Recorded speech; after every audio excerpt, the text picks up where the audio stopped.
এই ভিডিওতে আমি তিনটি গুরুত্বপূর্ণ বিষয় নিয়ে আলোচনা করব। ফার্স্ট, মাধ্যমিক grammar syllabus. Second, how to write phrasal verb in English exam. And 3, phrasal verb suggestion. Phrasal verb, এই ফ্রেজাল ভার্ব থেকে মাধ্যমিকে তোমাদের 3 নম্বরের প্রশ্ন আসে এবং বিগত বছর অর্থাৎ মাধ্যমিক 2025-এ আমার সাজেশন থেকে 3টির মধ্যে 3টি ফ্রেজাল ভার্ব কিন্তু কমন চলে আসছে।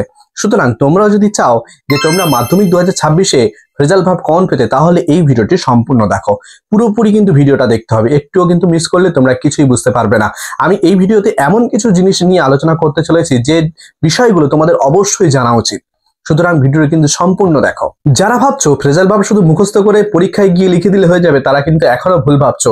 তোমরা যদি ফ্রেজাল ভার্বের 3-এর মধ্যে 3 পেতে চাও, তাহলে কিন্তু ফ্রেজাল ভার্ব লেখার সঠিক পদ্ধতি তোমাদের জানতে হবে। এই ভিডিওতে আমি 3টি গুরুত্বপূর্ণ বিষয় নিয়ে আলোচনা করব। ফার্স্ট, মাধ্যমিক grammar syllabus. Second, how to write phrasal verb in English exam. And 3, phrasal verb suggestion. সুতরাং এই ভিডিওটি কিন্তু তোমাদের জন্য অনেক গুরুত্বপূর্ণ হতে চলেছে। এই ভিডিওটি কিন্তু তোমরা শেষ পর্যন্ত দেখবে। ভিডিওটি শেষ পর্যন্ত দেখলে আশা করছি তোমাদের অন্য কোনো ভিডিও দেখার প্রয়োজন পড়বে না, আর তোমরা অনেকটাই উপকৃত হবে। তোমাদের কাছে আমার একটি অনুরোধ, ভিডিওটি ভালো লাগলে একটি লাইক করে দিও, সাবস্ক্রাইব করে বন্ধুদের কাছে শেয়ার করে দিও। So without any wasting time, let's start the video. So point number 1, grammar syllabus. মাধ্যমিকে গ্রামার থেকে তোমাদের মোট 12 নম্বরের প্রশ্ন করা হয়। সেখান থেকে তোমাদের ফ্রেজাল ভার্ব থেকে আসে 3 নম্বর, আর্টিকেল এন্ড প্রিপোজিশন থেকে আসে 3 নম্বর, ইউজেস অফ ভার্বস থেকে আসে 3 নম্বর অর্থাৎ 9 নম্বর, এবং ভয়েস সেন্স থেকে 1 নম্বর এবং ন্যারেশন সেন্স থেকে 1 নম্বর অর্থাৎ 12-এর মধ্যে 11 কিন্তু এই জায়গাগুলো থেকেই আসে। একদম 100% আমি বলে দিচ্ছি, এই জায়গা থেকে কিন্তু তোমাদের 12-এর মধ্যে 11 আসবে। পড়ে থাকলো তাহলে 1, কারণ তোমাদের 12 নম্বরের যেহেতু প্রশ্ন আসে, তাই 11 নম্বর তো এখান থেকে আসবে। তাহলে 1 নম্বরের জন্য আর তোমাদের কি করতে হবে? 1 নম্বরের জন্য তোমাদের করতে হবে degree, joining, splitting, simple complex compound, এগুলো সব করতে হবে তোমাদের। অর্থাৎ আমরা একটা কথাই বুঝতে পারলাম যে 1 নম্বরের জন্য তোমাদের এগুলো খাটতে হবে। আমার একটি সাজেশন, তোমরা আগে এই 11 নম্বরটা ভালোভাবে কনফার্ম করবে এবং তারপরেই কিন্তু এই 1 নম্বরের দিকে ছুটবে। সুতরাং নিশ্চয়ই তোমরা বুঝতে পারছো গ্রামারের সিলেবাসটা দেখে যে ফ্রেজাল ভার্ব থেকে তোমাদের 3 নম্বর আসবে, তাহলে ফ্রেজাল ভার্বটা তোমাদের জন্য কতটা গুরুত্বপূর্ণ। এবং তোমরা যদি চাও এই গ্রামারের এই সমস্ত টপিক থেকে আলাদা করে ভিডিও পেতে, তাহলে আমাকে এক্ষুনি কমেন্ট করে জানাও। এবং তোমরা যদি চাও যে গ্রামার, রাইটিং সমস্ত কিছু শর্টকাট ফরম্যাটটা কি, আমরা কিভাবে গ্রামারগুলো শর্টকাট প্রসেসে করতে পারবো, রাইটিং গুলো কিভাবে শর্টকাট ফরম্যাটের মাধ্যমে করতে পারবো, আমাদের যে কোনো ধরনের রাইটিং দিক না কেন আমরা যেন সেই ফরম্যাটের মাধ্যমে পুরোটা লিখে আসতে পারি এবং একটা পরীক্ষায় গুড মার্কস পেতে পারি। তোমরা যদি এগুলো চাও এবং তার সাথে সাথে সিন থেকে সমস্ত প্রশ্ন উত্তর অর্থাৎ যে গল্প কবিতাগুলো আছে তার সমস্ত পরীক্ষা উপযোগী প্রশ্ন উত্তর যদি চাও, এবং ফ্রেজাল ভার্ব থেকে শুরু করে এবং সেখানে সিমিলার ওয়ার্ড যেগুলো আছে সমস্ত কিছুর উপরে যদি তোমরা সাজেশন পেতে চাও, তাহলে নিচে দেওয়া হোয়াটসঅ্যাপ নম্বরে যোগাযোগ করতে পারো। এই সম্পূর্ণ 91টি পেজের সাজেশনটির দাম মাত্র 99 টাকা। যারা সেই 91 পেজের সাজেশনটি পারচেস করতে চাও, তারা এই হোয়াটসঅ্যাপ নম্বরে যোগাযোগ করতে পারো এবং সেখানে হোয়াটসঅ্যাপ করে তোমরা সেই পেড পিডিএফটি পারচেস করতে পারো। Number 2, how to write phrasal verb in English exam. আমি খুব সুন্দরভাবে তোমাদেরকে বুঝিয়ে দেবো যে পরীক্ষায় কিভাবে ফ্রেজাল ভার্বে উত্তর করতে হয়। তোমরা যদি পুরো ভিডিওটা দেখো, তাহলে বুঝতে পারবে যে ফ্রেজাল ভার্ব লেখার আসল পদ্ধতিটা কি বা সঠিক পদ্ধতি কি। যদি তোমরা একটা পয়েন্ট মিস করো, তাহলে কিন্তু কিছুই বুঝতে পারবে না। সুতরাং পুরো ভিডিওটা কিন্তু দেখো। ফ্রেজাল ভার্ব থেকে তোমাদের মোট 3 নম্বরের প্রশ্ন আসে, অর্থাৎ 3টে প্রশ্ন দেওয়া হয় এবং তার জন্য 4টে লিস্ট তোমাদেরকে তুলে দেওয়া হয়।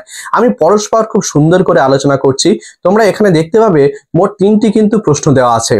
ভালো করে বোঝার চেষ্টা করো। 3টি প্রশ্ন দেওয়া আছে এবং প্রত্যেকটার পাশে কিন্তু একটি করে বক্স করা আছে এবং প্রত্যেকটা সেন্টেন্সের নিচে একটা ওয়ার্ডের নিচে দেখো আন্ডারলাইন করা আছে, অর্থাৎ ওইগুলো ফ্রেজাল ভার্ব তোমাকে খুঁজতে হবে, অর্থাৎ ওই ওয়ার্ডগুলো ফ্রেজাল ভার্ব তোমাকে খুঁজতে হবে। কোথা থেকে খুঁজতে হবে? নিচে দেখো লিস্ট দেওয়া আছে। তাহলে 3টে প্রশ্ন, 4টে কিন্তু তোমাদের লিস্ট দেওয়া আছে। কিন্তু শুধুমাত্র তুমি যদি ওই লিস্ট থেকে ওই ফ্রেজাল ভার্ব গুলো নিয়ে ওই বক্সে লিখে দাও, তাহলে কিন্তু হবে না, তাহলে কিন্তু ভুল হয়ে যাবে। তাহলে লেখার পদ্ধতিটি কি একটু ভালো করে বোঝার চেষ্টা করো। তাহলে প্রথম সেন্টেন্সে আছে Rahul has red the book, তারপরে বক্স আছে। এবার ভালো করে বোঝো। তাহলে রেড এর নিচে একটা আন্ডারলাইন করা আছে। এই রিড এর ফ্রেজাল ভার্বটা কি আমাদের জানতে হবে আগে। তাহলে আমরা লিস্টে চলে যাব, দেখবো যে রিড এর ফ্রেজাল ভার্ব কোনটা। অর্থাৎ আমরা জানতে পারলাম রিড এর ফ্রেজাল ভার্ব হচ্ছে গো থ্রু, কারণ এটা আমাদের আগে থেকেই মুখস্থ আছে। তাহলে আমরা কি শুধু গো থ্রুটা ওই বক্সে লিখে দিলেই হয়ে যাবে? একদমই না। যদি তোমরা এটা করো তাহলে ভুল হয়ে যাবে। আগে বুঝতে হবে এই রিডটা কোন ফর্মে আছে। V1 এ আছে, V2 তে আছে না V3 তে আছে। কিন্তু যদি আমরা রিডের তিনটে ফর্মই দেখি, রিড রিড রিড, অর্থাৎ তিনটে বানান কিন্তু একই, কিন্তু উচ্চারণ হয়তো একটু আলাদা হয়, কারণ ফার্স্ট ফর্মকে রিড বলা হয় এবং তার পরের দুটোকে বলা হয় রেড রেড।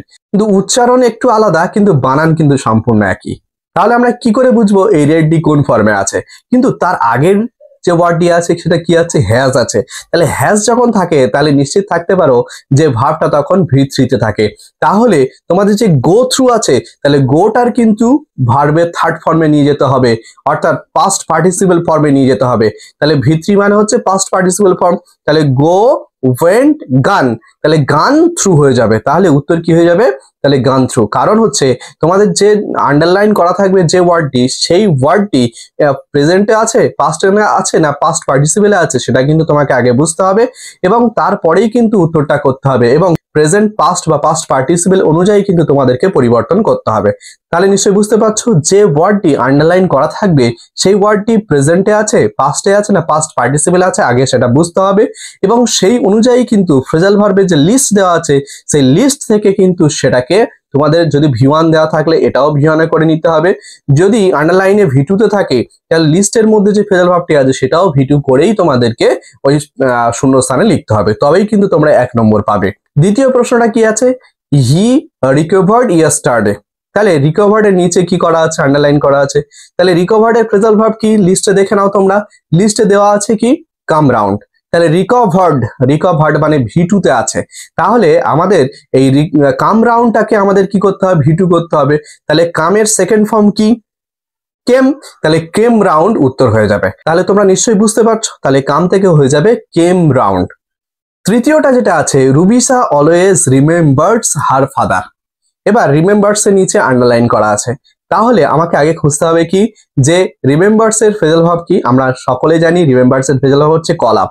তাহলে শুধু কল আপটা আমরা তো লিখে দিতে পারি না, তাহলে রিমেম্বার্স, তাহলে এস আছে, তাহলে প্রেজেন্ট টেন্সে আছে V1 এ, কিন্তু V1 এ থাকলে কি হবে?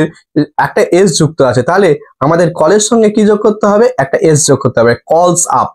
কারণ এটা হচ্ছে প্রেজেন্ট টেন্স এবং যেহেতু রুবিসাটা থার্ড পারসন সিঙ্গুলার নাম্বার, তারপরে এস বা ইএস যুক্ত করতে হয়, ঠিক একই রকম ভাবে কলের সঙ্গে একটা এস যুক্ত করব, অর্থাৎ হয়ে গেল কলস আপ। এইভাবেই কিন্তু আমাদের সম্পূর্ণ উত্তরগুলো লিখতে হয়।